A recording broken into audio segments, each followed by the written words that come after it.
On a besoin d'histoire, mais on n'a pas besoin d'histoire pour se rassurer forcément ou pour s'embarrasser du passé. On a besoin d'histoire pour, au fond, faire présent au futur de notre passé. Être présentiste, ça veut dire être, au fond, enfermé dans son présent. C'est notre situation contemporaine. Ça veut dire deux choses. Ça veut dire être encombré de son passé.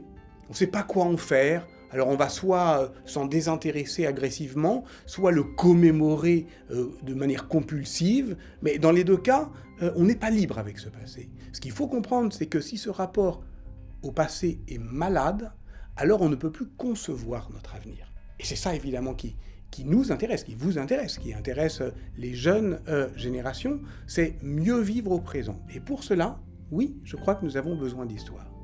Pour moi, un historien, son besoin d'histoire ou son désir d'histoire, c'est pas un refuge, c'est pas pour s'évader de son temps, mais c'est au contraire pour en comprendre la complexité, la profondeur. C'est au fond pour vivre plus pleinement au présent.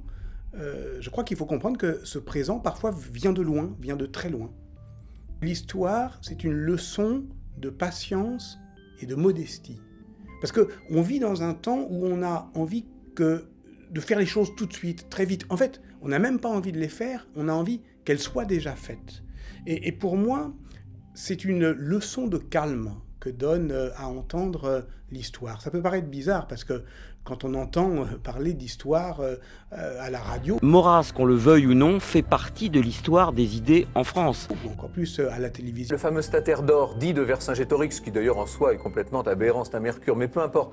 Le fameux stataire d'or, on a le jour et l'heure de son achat à l'hôtel Drouot en 1861. On a l'impression que c'est pour nous énerver, on a l'impression que c'est pour nous disputer, on a l'impression que c'est d'une certaine manière pour nous jeter les uns contre les autres. Or pour moi, les historiennes et les historiens, ils ne sont pas là pour jeter de l'huile sur le feu.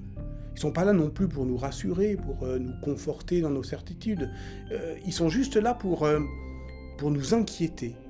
Mais au bon sens du terme, nous inquiéter. Ça ne veut pas dire nous faire douter de nous-mêmes. Non, au contraire. L'inquiétude, c'est le contraire de la quiétude. La quiétude, c'est quand on reste chez soi, assis. On n'a pas envie de rester chez soi, assis. On part en mouvement.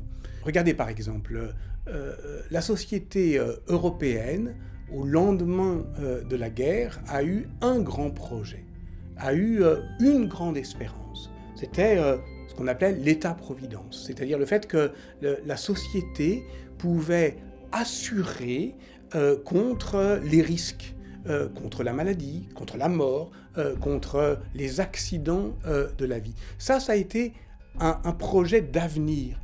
Quel projet nous avons aujourd'hui ? Sinon celui de nous inquiéter du passé. Au fond, c'est une question sérieuse que celle-là. C'est-à-dire, où sont les causes à défendre, les causes collectives pour la jeunesse de ce monde ? Je crois sincèrement que pour les identifier, pour les inventer, en fait, pour les réinventer, il faut comprendre, non pas forcément tout ce qui a marché dans le passé, mais peut-être même le contraire, les promesses qui n'ont pas été tenues, les choses qu'on a espérées et qui ne sont pas venues. Et vous savez, l'histoire, c'est quoi ? C'est la somme des expériences du passé. Et pourquoi on lit des livres ? Eh bien, pour augmenter son expérience. Pour augmenter son expérience, pour vivre d'autres vies que la nôtre. Si on avait que la nôtre, on serait démunis, on serait fragile face à l'histoire. Mais vous savez, dans l'histoire, presque tout a été tenté. Le savoir, c'est aussi se protéger de ce qui risque de nous arriver.